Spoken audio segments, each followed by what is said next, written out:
the International Soccer Preview. We are Soccer Files Canada. Welcome to Series 20, the 2023 African Cup. This episode is part 2 on the players of Ghana, the final selections. Here we go. Hello and welcome back to the International Soccer Preview by Soccer Files Canada. We are back for part 2 of our mediacast on the players of the 2023 African Cup. This episode deals with the final selections for Ghana.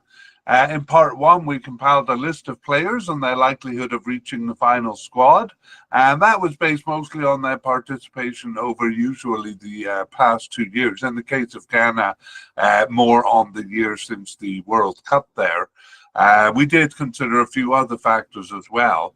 We ran out of time to do part 2 for Ghana and some of the other teams of the African Cup. So today we're going back to review that to complete the collection, as it were. The tournament has been played by this point, but we're going to take the perspective of just before the tournament here, as if we were doing the mediacast when we intended to. This mediacast is divided into 3 sections. Section 1 is some preliminary information, including a look at games played after we did part 1. Section 2 is the main part of the mediacast, a review of the lineup that was released. That should be the roster that was released, and then we're going to compare that to the list that we compiled in part 1. That's the preliminary and final roster. And in section 3, we will review new players, surprise selections, and non-selections and injuries. So kind of a summary on those things. And we're going to end with a revised list of who we think will be starters. Just a quick word on our future plans before we begin. In the fall of 2024, we had hoped to review qualification for World Cup and other tournaments like the next African Cup, which is at the end of 2025. We were a bit ambitious then. We'll have to put that off until the spring of 2025. But stay tuned for an update once we've decided what we can do. Okay, let's jump right in to section 1. So some information on the team. The preliminary and final squads have been released. So we have 27 players allowed on the squad. That was actually raised from 23, a decision in mid-December, from 23 to 27. Ghana had published already a 55-man preliminary squad. So with 27 players allowed, they had to cut 28 of those players. So we'll see what those cuts were, or we'll see the final squad. We won't actually talk about all the players who were cut.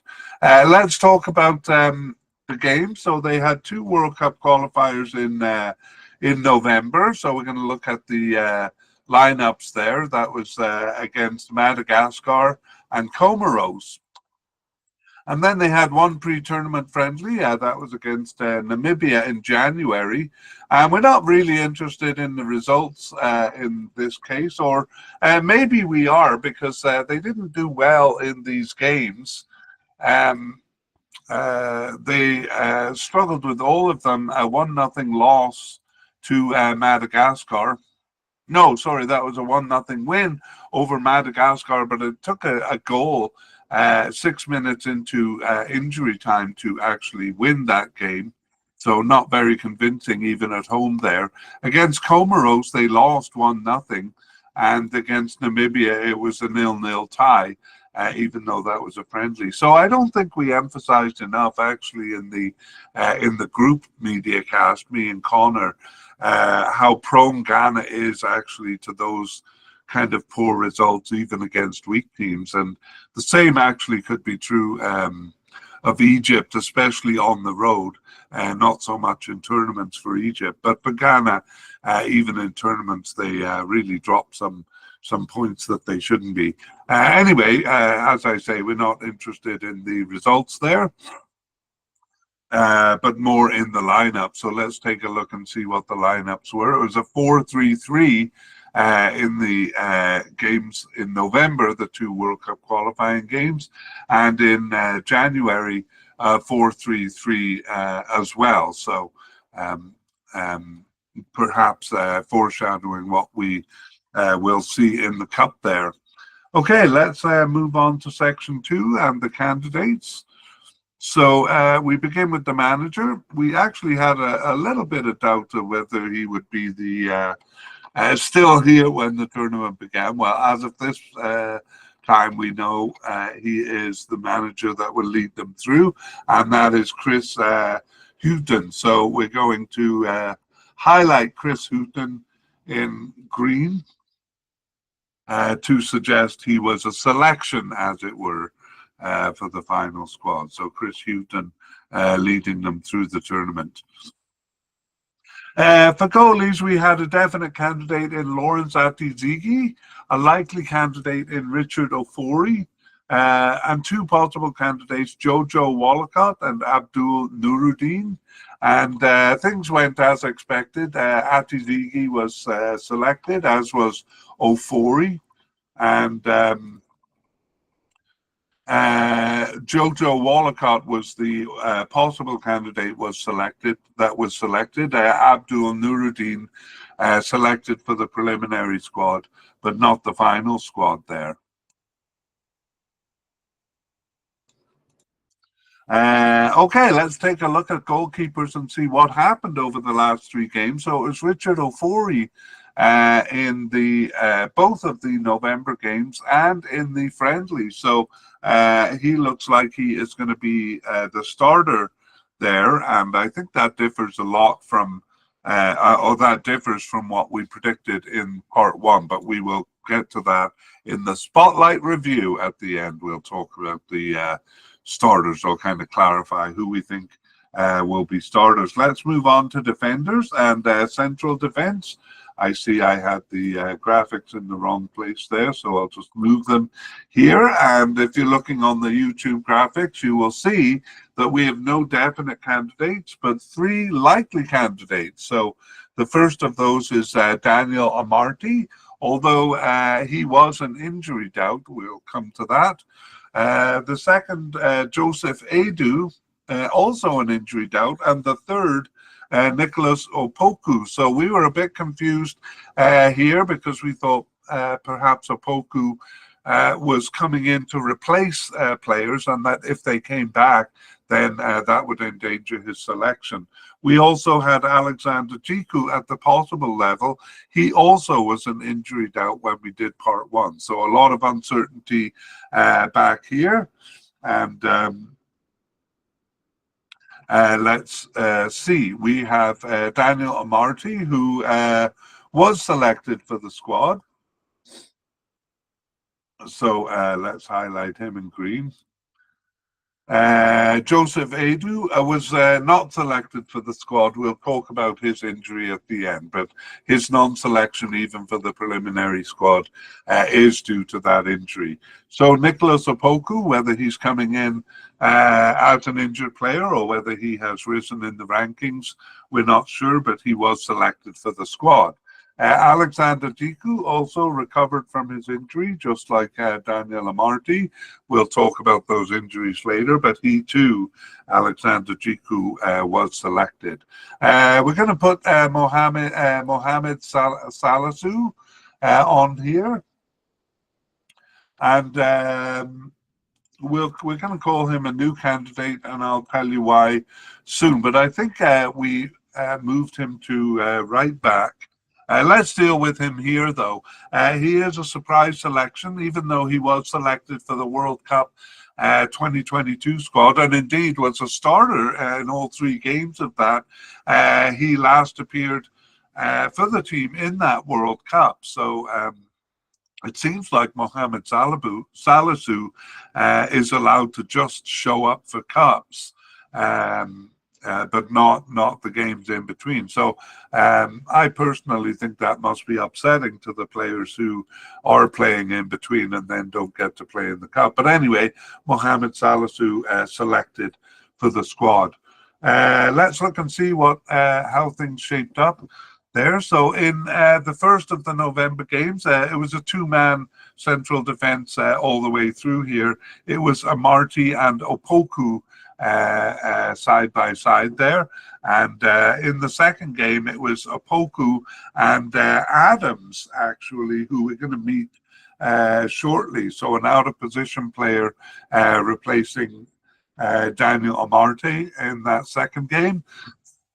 And then actually the third game was quite experimental, a little bit wild actually. So we have two out of position players, Gideon Mensah and Jonathan Paintsel as the central defenders. But we do see Daniel Amarty playing as a left midfielder. So there we have it. We're going to see all sorts of weird things going on in that friendly against Namibia. So there we have it. Daniel Amarty, Nicholas Opoku, Alexander Jiku, and Mohamed Salisu. And we'll talk a little bit at the end about who we think are going to be the starters there. Moving over to left back, we had a likely candidate in Gideon Mensah and a possible candidate in Hamadou Abdul Fatawu, and possible but unlikely Baba Ranyan. Well, Gideon Mensah, our likely candidate, was selected for the squad, as was Fatawu, the possible candidate. Possible but unlikely, but he had kind of been in the narrative, was Baba Ranyan. And we had coded him as an injury risk, and that possibly part of the reason he was possible but unlikely. In fact, his injury was short-term, and he was back in action with his club by mid-December.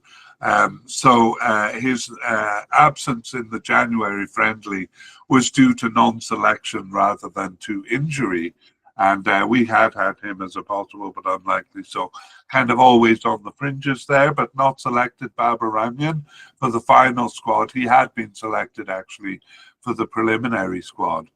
Okay, let's look at the games and see who lined up. It was Gideon Mensah. We had kind of predicted him as a starter, and we'll probably stick with that because that was both November games that he was a starter, and we've already seen that he lined up as a central defender in the friendly with Namibia. So again, looking like the starter anyway. Okay, let's move over to the right back position.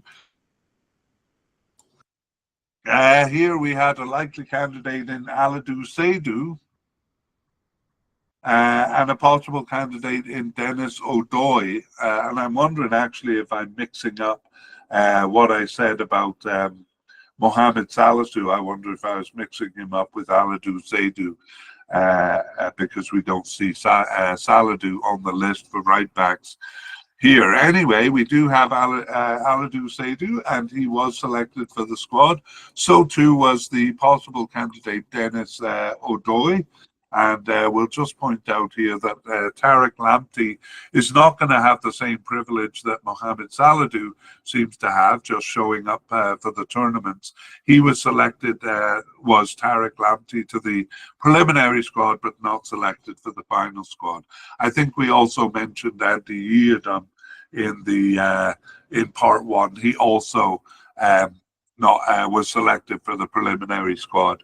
But last appeared in June 2022, so not selected for the final squad, and that's no surprise.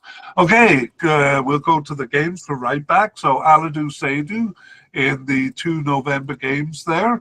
No, sorry, it was Aladou Seydou in the first one, Dennis O'Doy in the second one, and we've seen that kind of pattern throughout with those two exchanging the position. They seem to share it, is what I'm trying to say.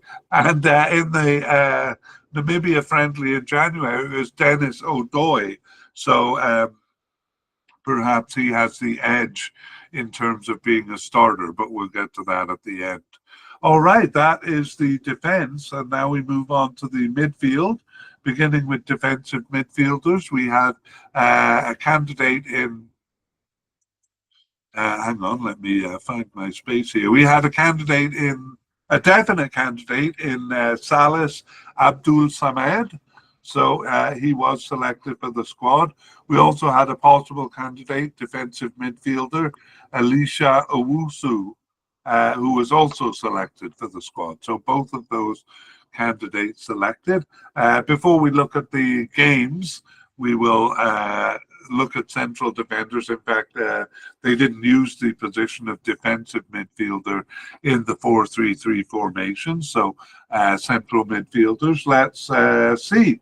We had Thomas Partey as a definite candidate. However, even when we did part one, we knew he was an injury doubt.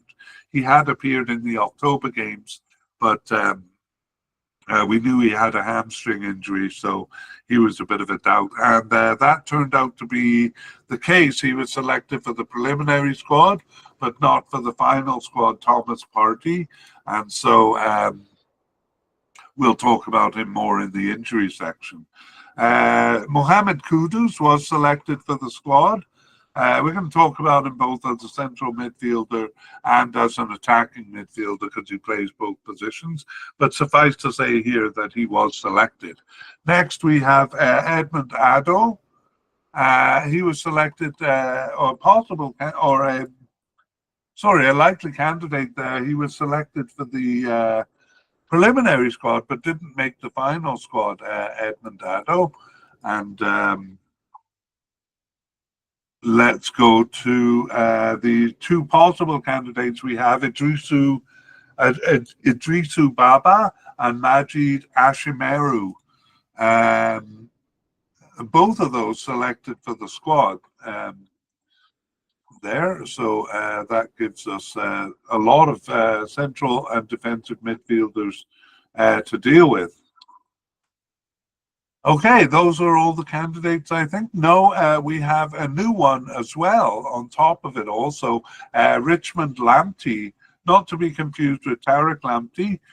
Central midfielder Richmond Lamptey added to the squad there, making the final cut. And we'll just briefly introduce him. He is 26 years old, and he has one cap for the national team since 2021 and plays in Ghana with Asante Kotoko in Ghana. So a local player there, Richmond Lamptey, hoping to get some exposure through this tournament. And now we can say our collection is complete. So let's look at the game. So again, a 4-3-3 formation. So we'll look at the whole midfield there. And in the first November game, it was Idrisu Baba in the center with Abdul Samed on the right side and Mohamed Kudus on the left.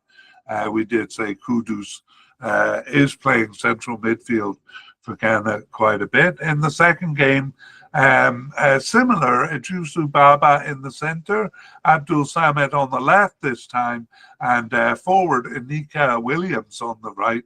A bit of a surprise there, but we do see Ghana shifting positions. And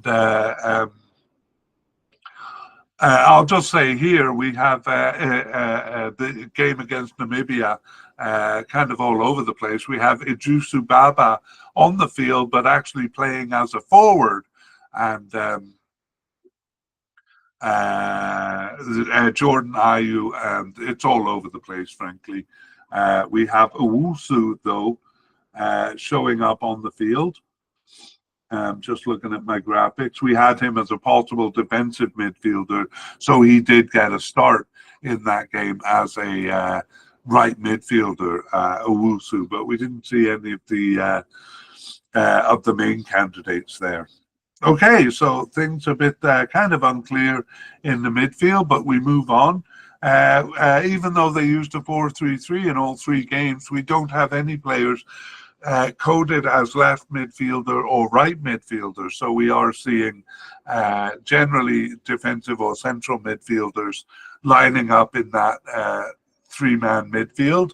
And sometimes we see attacking midfielders or even forwards coming back to play in it. So a lot of shifting by Ghana. We're especially going to see that up front, where players like Jordan Ayew can be found kind of anywhere up front. And I mentioned Jordan Ayew because we're looking at the left upper quadrant of the field. That could be a left wingers, left attacking midfielders, or in the case of the 4-3-3, left attacking or left forwards. So the candidates we had on our list here as a definite candidate, Jordan Ayew, and then we had two possible candidates in Kamaldeen Sulemana and Joseph Paintsil. So Jordan Ayew was selected for the squad, no surprise there. And Kamaldeen Sulemana, however, selected for the preliminary squad, but not the final squad, while Joseph Paintsil was selected for the final squad. So Jordan Ayew and Joseph Paintsil making it there. Let's look and see on the field what we saw. We saw kind of shifting around. Antoine Semenyo playing as the left forward in the first game. We'll see him later as a forward. We do see Jordan Ayew there in the second game, so playing where we have him coded there. And as mentioned, it was Idrisu Baba, the central midfielder, playing as the left forward against Namibia. However, Jordan Ayew played as the central defender in the 4-3-3. So again, a pretty experimental lineup there. That is the left side, left upper quadrant. Let's go to the right side.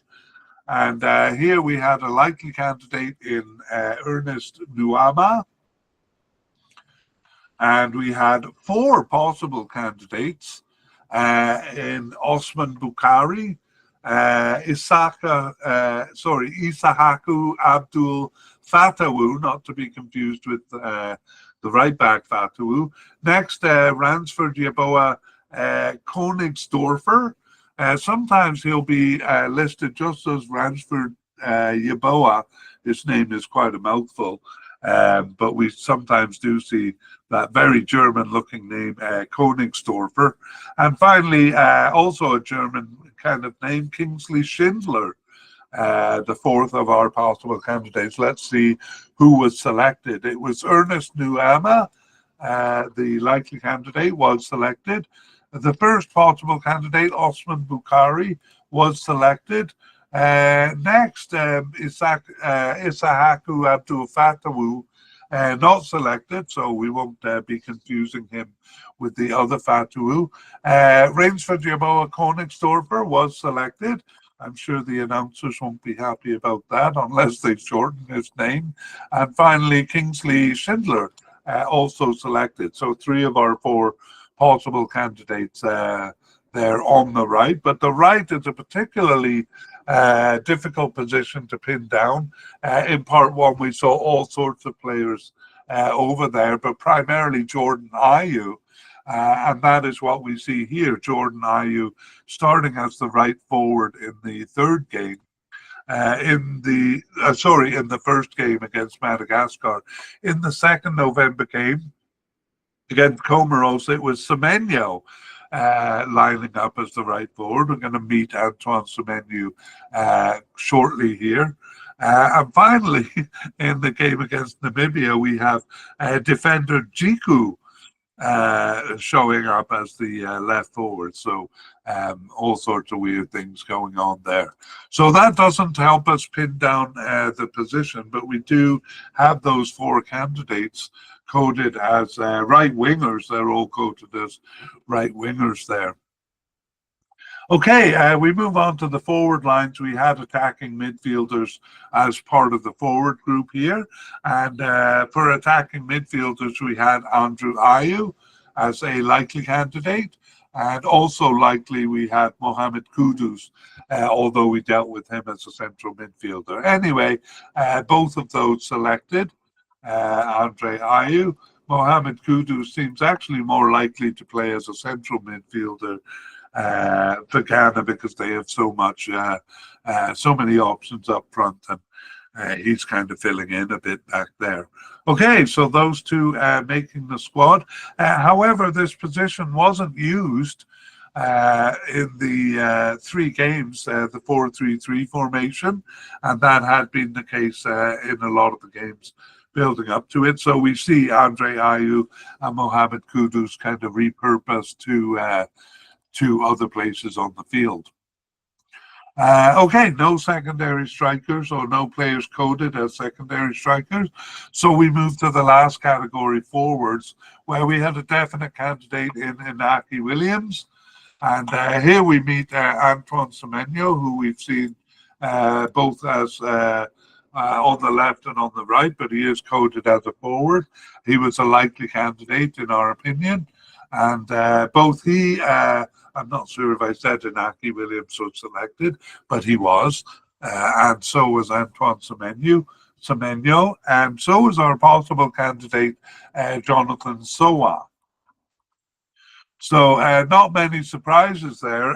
The players we predicted were mostly selected, and only that one player as a surprise. I should say that there were actually quite a few new players added to the preliminary squad, and a number of them actually born in England. So I think they're kind of combing the citizenship files to see who has a connection to Ghana and bringing some of those players in. So I think we are going to see some of those names in the future, but as it is, they only made the preliminary squad. And I'm talking about roughly 10 new players added to the preliminary squad, as well as a couple brought back in from out of the cold who had been on the team in the past.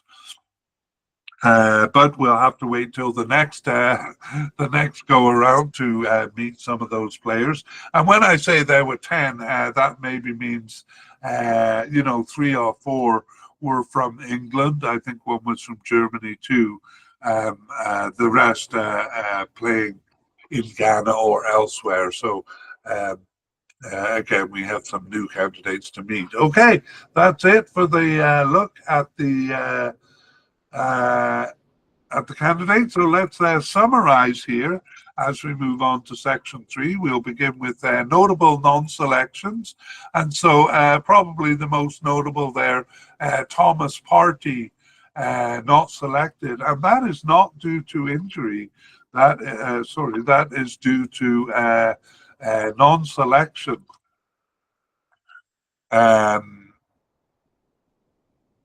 And we'll talk about that more in the injury section. But Thomas Partey, a notable non-selection. We had him as a definite candidate, provided that he was fit. He was fit, but he was not selected. The other one is central midfielder Edmund Addo. We had him as a likely candidate, but he was not selected for the final squad. Both of those, Partey and Addo, just on the preliminary squad. Surprise inclusions, well, we'd have to say Mohamed Salisu, because he hadn't played since the World Cup in 2022, but it seems like he has permission to just show up for cups. Mohamed Salisu, and here he is on the final squad. So he also kind of confuses the issue of who we think will be the starter for central defence, because of course he hasn't started any of the games in the build-up.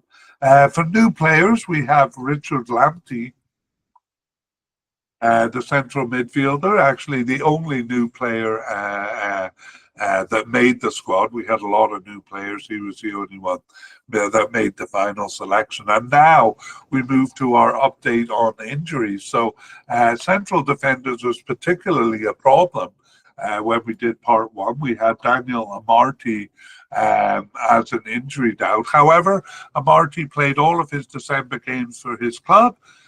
In fact, starting and finishing the last 3 of them there in December. So he did return for their friendly against Namibia, and he was selected for the team here. I'm not sure why we have his name in orange, which is usually for new players, but Daniel Amartey is an experienced player for Ghana, and his name should be in black text. Next, we had Alexander Jiku, also a central defender, as an injury concern. He had a fracture for the November games, not sure if it was, so I think it carried into the November games. Anyway, he was out for all of November for his club, but he did return to action on December 9th and played 3 matches for his club. And then he was there for their friendly against Namibia, as we saw, playing as a right forward. So Alexander Jiku also recovered from injury, just like Daniel Amarty. Baba Ramyan, actually the left back, also did recover from injury. His injury was short term.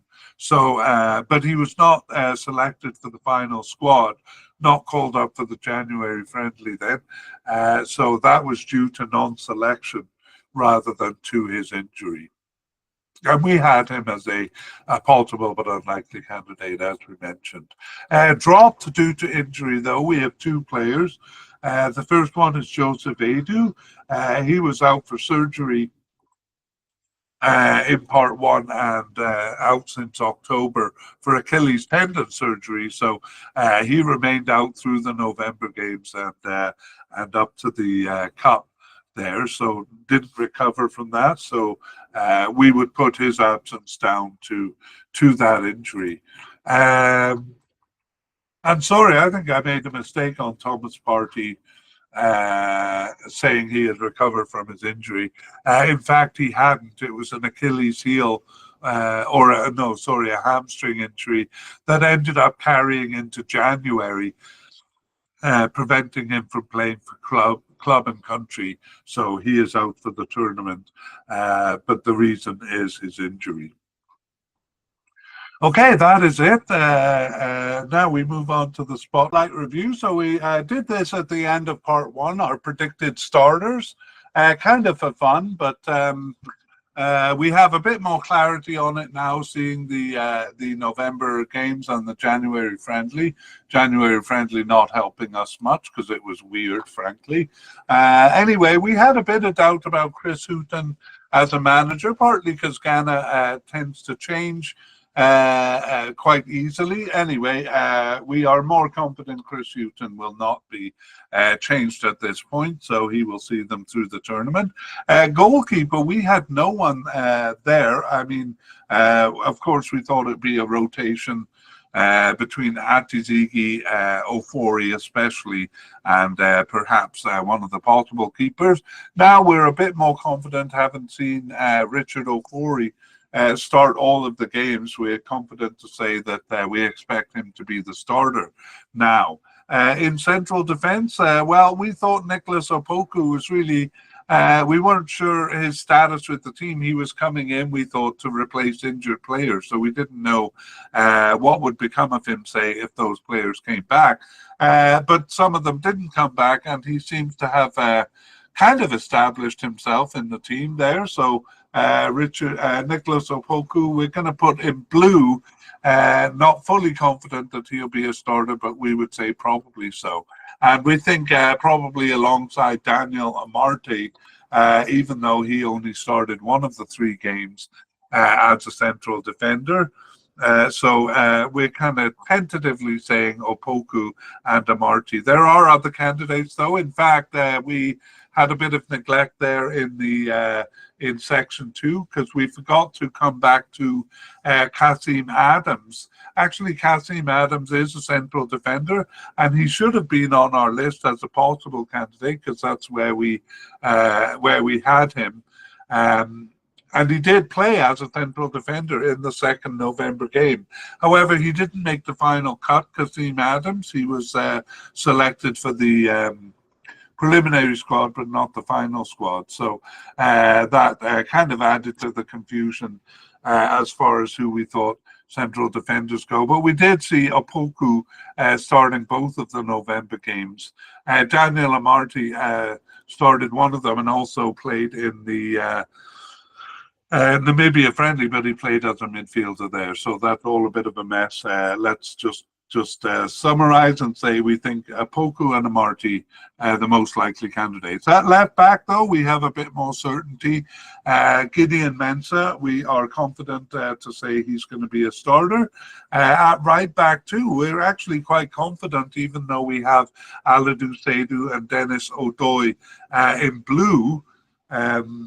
But that blue in this case means we think it'll be a rotation. They have been rotating and continue to rotate through these recent games. So we're going to put both of those, we think, will appear as starters in the cup. Central midfield, we're going to stick with what we got, which is Thomas Partey and Mohamed Kudus as likely starters. Just want to see if we're ready to move one of them up to the what am I talking about? Thomas Partey didn't make it, so he's off the list. Mohamed Kudus, even though he's really more of an attacking midfielder, we think he's going to show up.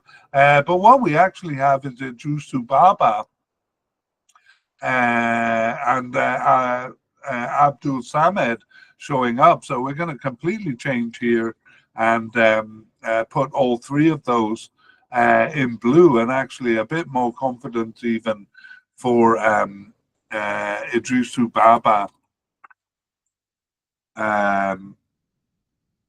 central midfield there. Idrissou Baba and Abdul Samed there. I'm just finding him on the list here. He's a defensive midfielder. Maybe not confident enough to say definitely, so we'll split the difference and put them all in blue there. We expect to see all three of those players, Idrissou Baba, Salah Abdul Samed, and Mohamed Kudus. So not we expect to see them, but we think they're the most likely candidates. Over on the left wing, well, we'll leave Jordan Ayew. We're definitely sure he'll be a starter, but not that sure it'll be as a left winger. In fact, sometimes he plays on the right wing, as we saw even in these final three games. And that's because the right wing is very undecided. Despite us having 5 different candidates, I think, over there, we can't pin it down to one of them. And in fact, even with those candidates, it's often somebody else playing out of position, like one of the forwards or Jordan Ayew coming over, or indeed in the final game, almost ridiculously, central defender Jiku playing over here. So it'll be interesting to see what they do in the cup. Central attacking midfield, well, they don't seem to use the position, but if they do use the position, we would expect to see Andre Ayew or Mohamed Kudus there. That's what we said last time, and that's what we're sticking with, even though they didn't use the central attacking midfield position in the recent games. As far as forwards go, I think we forgot to look at the games in section 2, so we'll just quickly say that it was Inaki Williams in 2 of the games and Andre Ayew in the other. Not a surprise to see Ayew starting as a forward there. So we're still sticking with Anika Williams. I think I butchered his name moments ago, Anika Williams, and I think I forgot to say in the part 1 of the podcast, an interesting situation there, because his brother plays for Spain. They immigrated to Spain, apparently walking over the desert, his parents, to get to eventually get to Spain. And his brother joined Spain and he joined Ghana. So interesting story there. Inaki Williams, though, is our the candidate we think is going to be the starter. All right, that brings us to the end of Ghana, and we hope that helps you to get to know Ghana's team a little bit better, and we will see you for the next team. We would like to thank Pixabay and Alexei Ivanov of Mappa Music for the wonderful background music accompanying this mediacast.